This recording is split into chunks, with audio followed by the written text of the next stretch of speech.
Bismillahirrahmanirrahim. Assalamualaikum warahmatullahi wabarakatuh. Perkenalkan, nama saya Dr. Ibrahim Fajri, SHMEI, selaku pengampu dari mata kuliah Sosiologi Hukum di Program Studi Hukum Bisnis Pascasarjana Fakultas Hukum Universitas Ibnu Khaldun Bogor. Dalam hal ini, saya mengampu mata kuliah Sosiologi Hukum, tentu saja berisi tentang basis kajian yang merelasikan antara hukum dengan masyarakat. Secara garis besar, mata kuliah ini menyajikan muatan-muatan yang mengenai pengintegrasian aspek-aspek sosiologis atau kemasyarakatan ke dalam hukum, baik dalam tataran pembentukan maupun tataran penegakan hukum di Indonesia. Kemampuan yang diharapkan dari perkuliahan materi sosiologi hukum ini adalah bagaimana mahasiswa atau peserta perkuliahan memiliki kemampuan untuk menjembatani aspek-aspek sosial yang terjadi di tengah masyarakat dengan ilmu hukum itu sendiri. Selain itu, dengan memperhatikan tugas struktur yang diberikan, mahasiswa juga diharapkan dapat meningkatkan kemampuan menulis esai secara singkat. Ya, tentu saja mata kuliah sosiologi hukum ini memiliki tujuan atau capaian, yaitu yang pertama adalah mampu bekerja sama dan memiliki kepekaan sosial serta kepedulian terhadap masyarakat, dan diharapkan mahasiswa pun bisa atau dapat memahami hubungan institusional antara masyarakat, negara, dan hukum. Yang ketiga, diharapkan peserta didik dalam hal ini mahasiswa memahami konsep, teori, dan prinsip-prinsip pembentukan hukum, menguasai konsep, teori, prinsip-prinsip peran hukum dalam tata kehidupan bermasyarakat. Dalam pembelajaran, mata kuliah sosiologi hukum ini terdiri dari 14 kali pertemuan tatap muka, ditambah 2 pertemuan yaitu berupa ujian tengah semester dan ujian akhir semester. Tentu saja, mata kuliah ini memiliki referensi, buku-buku atau catatan-catatan ataupun pemikiran-pemikiran dari para ahli. Nah, di antaranya adalah buku-buku yang dikarang oleh Surjono Sukanto, yaitu faktor-faktor yang mempengaruhi penegakan hukum, dan buku-buku yang dikarang oleh Stephen Fagel, yaitu Law and Society, dan peraturan perundang-undangan yang ada dan berlaku di Indonesia. Terima kasih atas perhatiannya. Billahi taufiq wal hidayah. Assalamualaikum warahmatullahi wabarakatuh. Assalamualaikum warahmatullahi wabarakatuh. Ya, alhamdulillahirrahmanirrahim. Wassalatu wassalamu ala sayyidina Muhammadin wa alihi washabihi amma ba'du. Seperti biasa, rekan-rekan semua, sebelum kita berkuliah, sama-sama kita berdoa ya, dengan kita awali dengan Al-Fatihah. Ala hadirin yang dimakulkan sholihah, Al-Fatihah.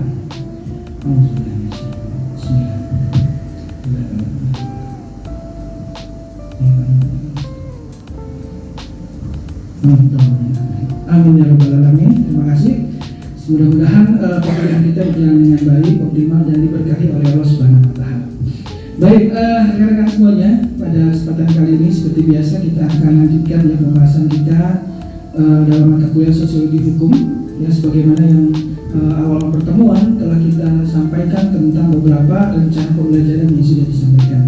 Pada hari ini kita akan lanjutkan pembahasan kita mengenai hukum dan perubahan sosial ya. Nah, sengaja dalam tampilan pertama saya sampaikan tentang pemikiran hukum dalam masyarakat yang tentu saja tidak terlepas dari definisi sosiologi hukum itu sendiri, teman-teman. Ya, barangkali masih ingat teman-teman apa definisi dari sosiologi hukum? Barangkali saya mau jawab. Definisi sosiologi hukum, wah kayaknya pura-pura lupa nih ya. Karena mungkin teman-teman pada suhud ya, tidak mau dipuji lah kayaknya ya. Masih ingat apa definisi sosiologi? Dia mempelajari tentang masyarakat dalam pandangan hukum. Ini pura-pura lupa kayaknya. Biasa ya. Nah baik, teman-teman semuanya, seperti yang disampaikan bahwa tidak terlepas dari pengertian sosiologi hukum bahwa sebetulnya sosiologi hukum merupakan studi tentang hukum dalam kehidupan bermasyarakat, ya. Intinya bagaimana perspektif hukum diimplementasikan dalam kehidupan bermasyarakat, teman-teman, ya.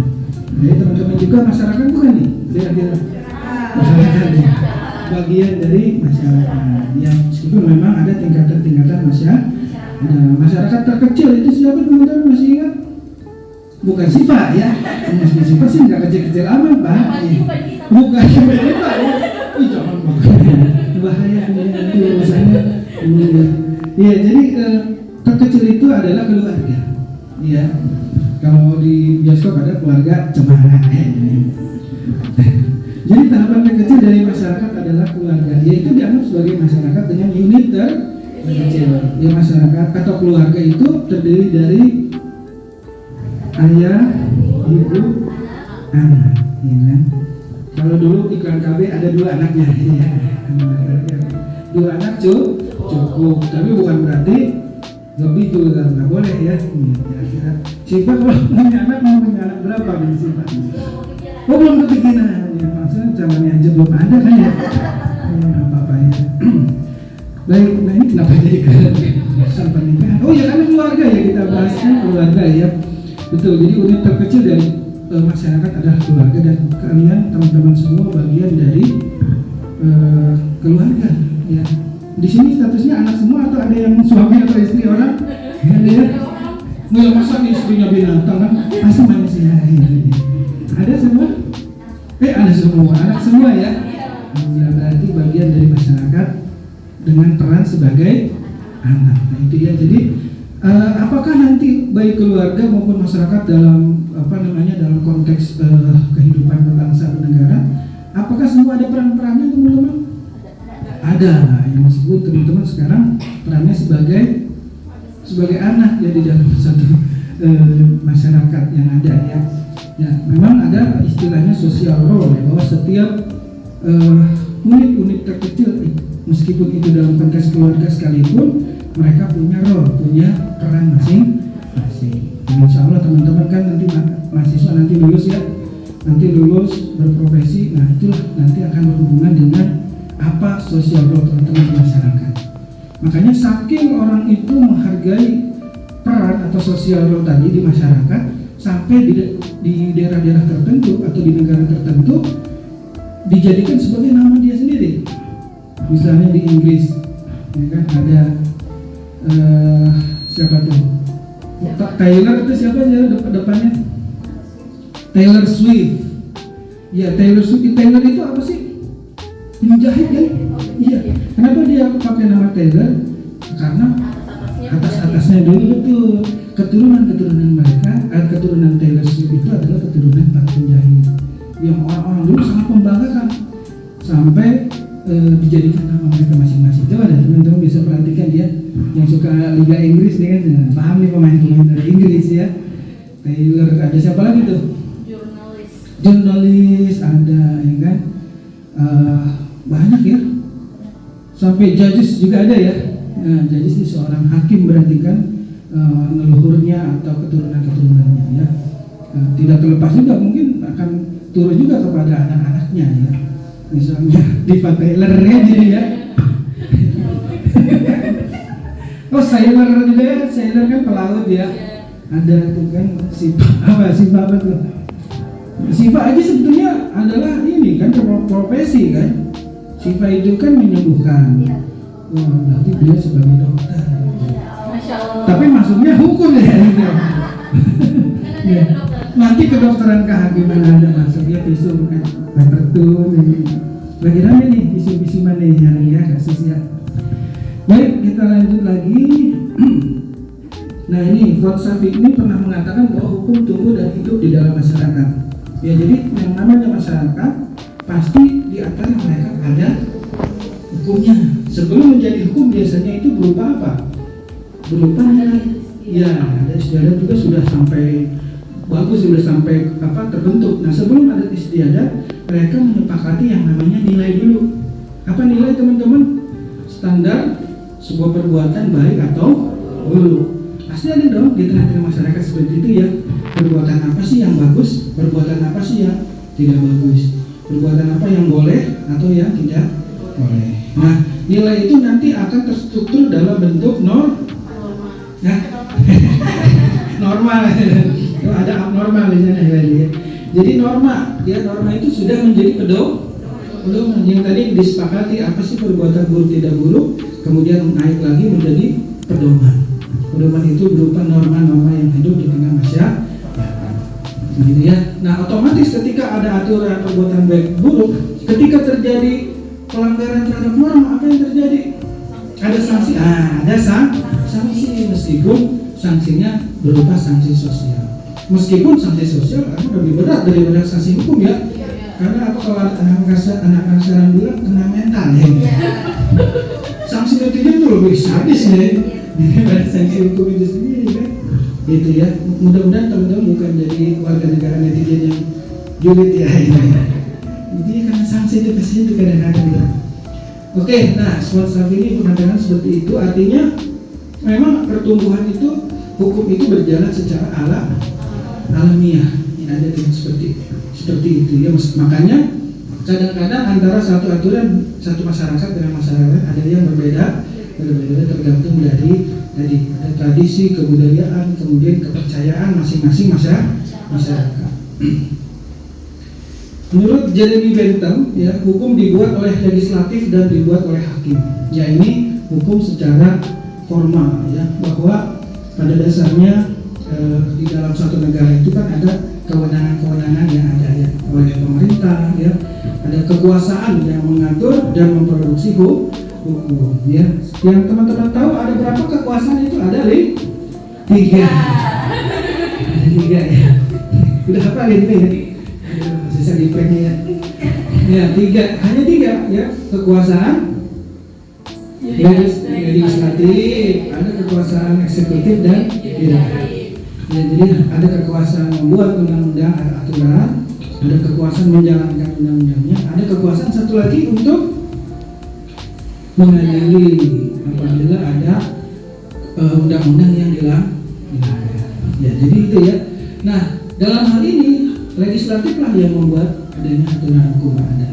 Ya, makanya harusnya caleg-caleg itu kan backgroundnya hukum harusnya ya. Dia mudah-mudahan teman-teman bisa ya jadi anggota legislatif. Barangkali ya dari kampus ini ada lahir seorang ketua DPR yang bersih. Wah, ketua DPR yang hebat ya. Syukur-syukur nanti jadi presiden nih kata Paras tadi kata.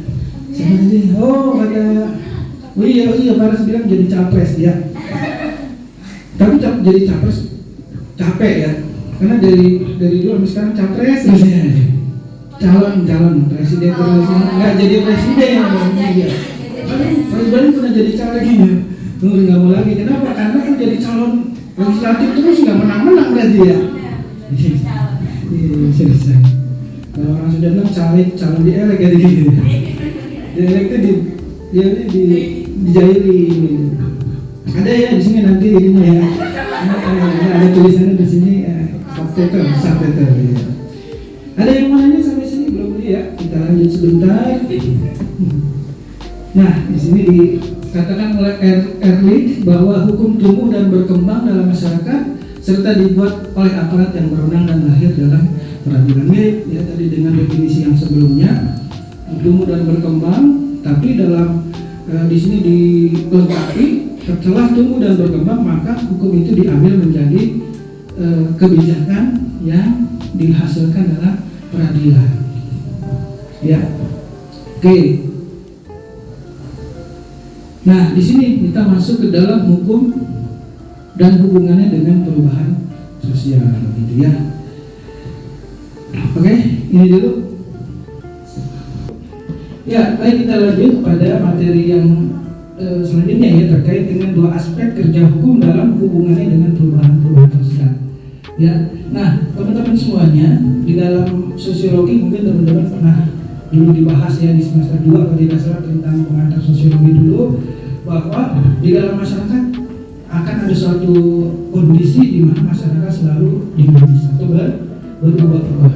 Ya, kenapa ya? Betul, karena memang perubahan itu merupakan sebuah keniscayaan ya. Setiap orang juga pasti berubah ya. Minimal kalau bukan prinsipnya tapi fisiknya. Dulu kan masih Diva tidak seperti ini, ya kan? Dari kecil dulu, ya kan? Terus kasih makan. Sama seperti saya. Pasti nggak langsung. Dalam besok langsung ada kan enggak ya? Ada prosesnya seperti itu ya. Nah jadi ada perubahannya ya di dalam masyarakat pun sama, bahwa masyarakat itu dengan perkembangan otak dan pemikiran akan juga berubah menjadi peradaban. Ya, berubah masyarakat dari dulu hingga saat ini ya, yang membentuk sebuah peradaban atau aturan tertentu. Nah, makanya kita dalam hal ini membahas tentang apa sebenarnya faktor-faktor perubahan masyarakat, tapi hubungan dengan hukum yang ada, gitu ya. Nah, ada dua sebetulnya teori besar tentang hubungan hukum dengan perubahan sosial. Yang pertama adalah hukum itu sebetulnya sebagai, yang kedua dulu ya, sebagai sarana social engineering atau alat rekayasa sosial. Berarti yang memacu perubahan sifat memaksa yang ada di dalam hukum, masyarakat dituntut untuk melakukan sesuatu yang dibolehkan oleh hukum. Misalnya siapa namanya Fadli sebetulnya orangnya nakal sebetulnya ini ya. Misal contoh ya. Tapi karena dia tahu hukum, maka kenakalan itu bisa diredam dengan sikap pengendalian diri. Disitulah hukum merekayasa masyarakat. Atau sebaliknya nih, ya kan ya. Sebetulnya Fadli itu orangnya baik loh, gitu ya. Baik, makanya banyak yang naksir saya gitu ya, banyak yang mendekat ya. Tapi karena hukum tidak mengatur masyarakat, ya terlalu longgar dan tidak ada aturan yang pokoknya kacau ya suatu kondisi masyarakatnya, maka yang tadinya baik juga bisa terpacu kepada perbuatan-perbuatan yang buruk karena tidak ada alat yang merekayasa masyarakat. Ya, jadi konteks rekayasa ini bukan dalam konteks negatif ya, sentimen bukan itu ya, gimmick bukan, tapi rekayasa dalam konteks positif di mana hukum itu mengatur pola kehidupan masyarakat menjadi apa? Menjadi pada tujuannya. Tujuan hukum ada yang masih ingat teman-teman zaman dulu tuh? Untuk PGH dulu ya. Zaman dulu tuh tahun berapa? Oh iya. Waktu teman-teman kuliah PGH gitu ya. Pengantar ilmu hukum. Ya ada teori tujuan hukum ya, masih ingat tuh. Apa sih hukum itu tujuannya? Untuk mengatur masyarakat, betul. Ya kan, untuk mencapai apa tuh yang diinginkan oleh hukum itu? Keadilan. Wah, orang bilang keadilan itu utopia katanya ya. Oh, bener sih, bisa nggak sih kita dapat keadilan itu pun? Bisa sebetulnya meskipun agak mahal. Enggak sih ya, tergantung. Nanti kita bahas atau faktor keadilan itu bisa didapatkan atau tidak ya. Nah itu keadilan, berarti tujuannya dulu lah kita tahu ya. Yang kedua apa? Selain keadilan yang kita inginkan yaitu kepastian hukum. Ini sebetulnya perbuatan ini boleh apa enggak sih kan gitu ya? Tabungan ini boleh apa enggak misalnya gitu ya? Kita nabung itu boleh atau enggak sih misalnya? Itu loh yang konteks yang lagi rame itu ya. Ya itu ya. Kemudian yang tiga, setelah mendapat keadilan, kepastian hukum, tercapailah sebuah kondisi di mana masyarakatnya kondisi betul atau tertib. Artinya apa? Ketertiban juga termasuk salah satu tujuan hukum ya. Nah, ketertiban itulah yang ingin dicapai dalam rangka tadi merekayasa pola kehidupan masyarakat.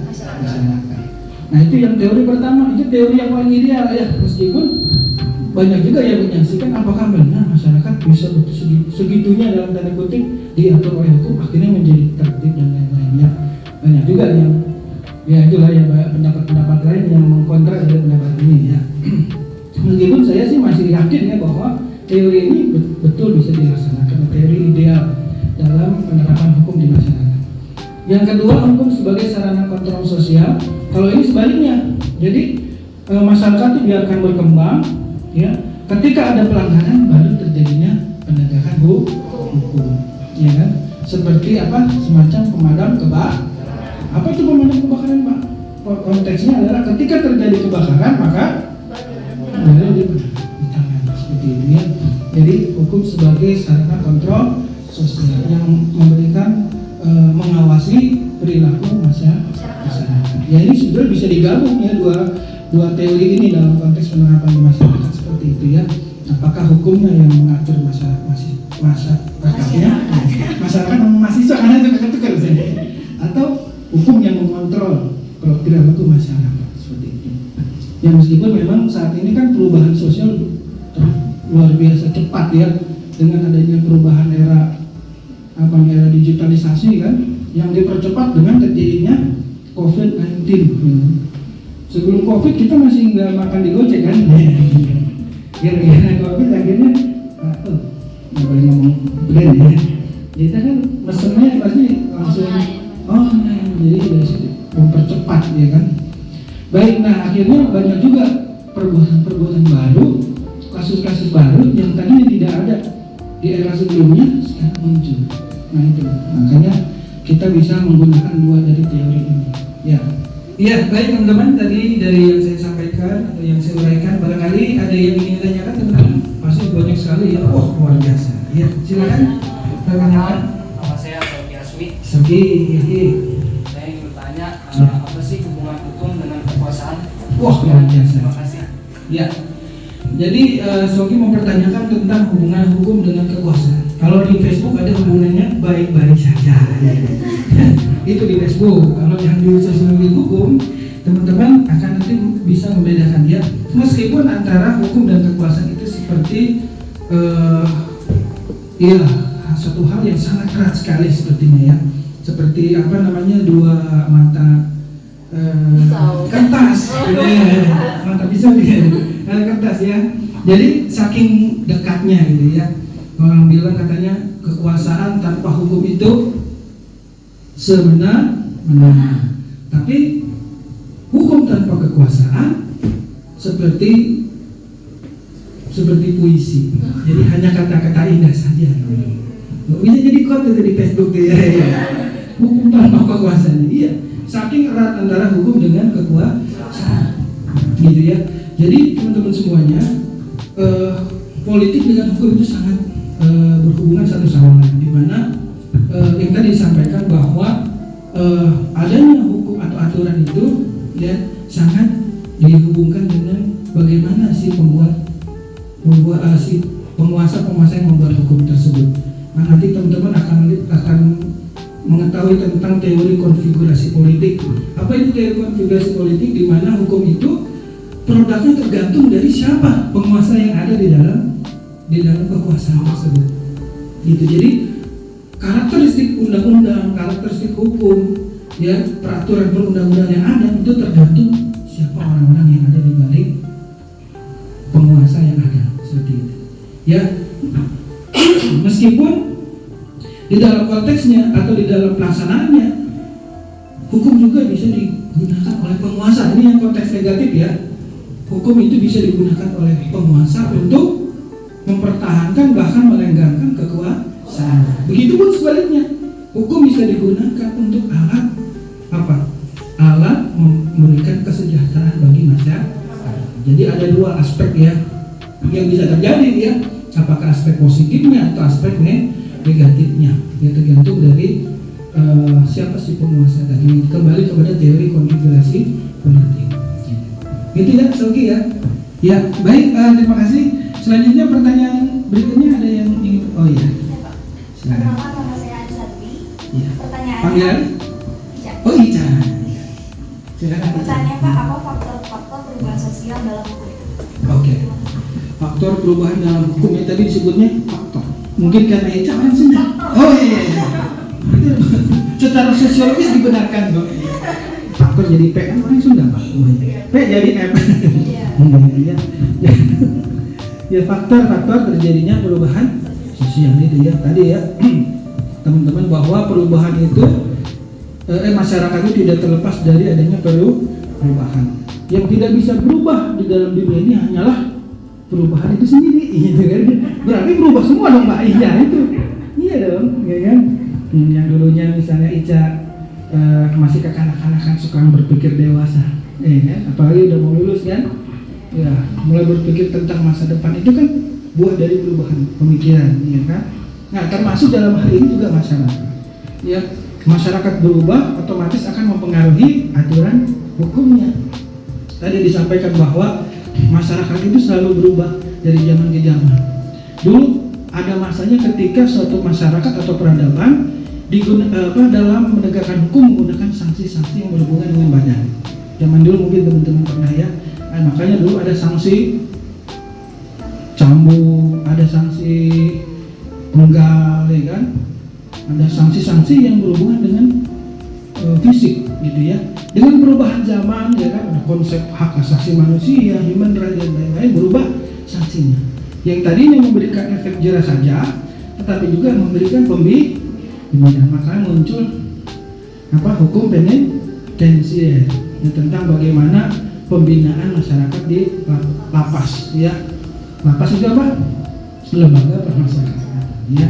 Jadi ada perubahan-perubahan paradigma di dalam penegakan hukum itu sendiri dengan berubahnya masyarakat seperti itu, ya. Jadi faktornya yaitu masyarakat itu sendiri berupa perubahannya Pak, berubah pemikiran, kemudian perubahan era tadi, ya. Sekarang udah era digital, revolusi industrinya udah berapa tuh sekarang, ya. 4.0 ya, dulu revolusi industri, revolusi berikutnya industri yang digital. Sekarang bukan lagi digital, tambah lagi 5.0 katanya, yaitu AI, ya kan, artificial intelligence, ya, dimana sekarang semuanya digunakan mesin, ya kan, mesin, ya kan, intelijen yang berbasis pada, kalau intelijen kan kepintaran mesin, ya kan. Nah, jadi teman-teman jangan sampai lebih pintar mesin daripada kita nih, ya kan. Jadi sekarang saja saya lihat di aplikasi-aplikasi digital sudah bisa bikin lagu sendiri, bayangin nggak? Kita hanya ditanya mau temanya tentang apa nih? Tentang percintaan, oke, ditulis, ya. Terus tema khususnya tentang pengkhianatan, ini pengkhianatan. Udah gitu mau apa, rock, pop atau mau dangdut sih? Ya pop lah, gitu kan. Tinggal klik jadi loh. Ini sekarang. Jadi kasihan juga ya komposer ya, buat lagu sekarang udah mulai terancam juga, ya kan? Hukum gimana Pak? Wah, profesi hukum bisa tergantikan AI nggak? Sekarang sudah ada katanya robot hakim, ya, robot hakim yang melihat algoritma ketika terjadinya kesalahannya ini, ya, sanksinya ini kesalahannya ini, kemudian berat atau ringannya segala macam, muncul akhirnya sanksi yang diterapkan. Mudah sekali sekarang, ya. Jangan sampai ke kitanya malah ini, ya, malah tergantikan, ya. Makanya tadi ternyata perubahan ini yang membuat kita harus lebih siap-siap lagi, teman-teman, ya, ke depannya. Tapi jangan pesimis, teman-teman. Kenapa? Karena setiap keadaan itu selalu akan ada solusi dan muncul tokoh-tokoh yang bisa menghadapi zaman. Ya, mudah-mudahan kalian semua yang bisa menghadapi zaman itu, ya. Jadi faktor-faktor perubahan dari masyarakat terhadap hukum. Ya, baik, alhamdulillah sudah banyak yang pertanyaan dari teman-teman, ya. Memang saya yakin di dalam pemikiran maupun wajah teman-teman ada ketidakpuasan, ya. Bagus, ya. Kenapa? Dengan itu teman-teman selalu akan mencari, dan kalau kepo itu ternyata bagus, ya. Cuma jangan kepo urusan tetangga orangnya. Yang penting teman-teman rasa ingin tahu itu boleh, ya, dengan terus mencari tentang teori-teori terutama pembahasan kita mengenai sosiologi hukum. Dan jangan lupa teman-teman, dalam sosiologi hukum nanti kita akan ada studi kasus, teman-teman, bersama-sama. Kita akan ada tugas untuk sama-sama kita ke lapangan, ya. Kita melihat sebuah fenomena permasalahan hukum di masyarakat yang tema-temanya nanti akan saya berikan di pertemuan selanjutnya, dan kita akan sama-sama membentuk kelompok, ya. Itu saja barangkali untuk perkuliahan kita pada pagi menjelang siang hari ini. Mudah-mudahan ilmu ini bisa bermanfaat buat teman-teman semua. Yang dipersiapkan tadi, di pertemuan selanjutnya kita akan membahas tentang studi kasus terkait dengan pembahasan kita pada hari ini, yaitu hukum dan perubahan sosial. Sekali lagi terima kasih atas perhatiannya. Jangan lupa kalau ada kritik dan saran, bisa dicantumkan di bawah, ya. Saya untuk dalam hal pengajaran ini barangkali ada yang kurang berkenan, boleh kami langsungkan diberikan secara langsung masukan apa saja sih yang bisa memperbaiki perkuliahan kita, ya. Baik, terima kasih sekali lagi. Kita akhiri perkuliahan kita dengan sama-sama baca alhamdulillah. Alhamdulillah. Assalamualaikum warahmatullahi wabarakatuh.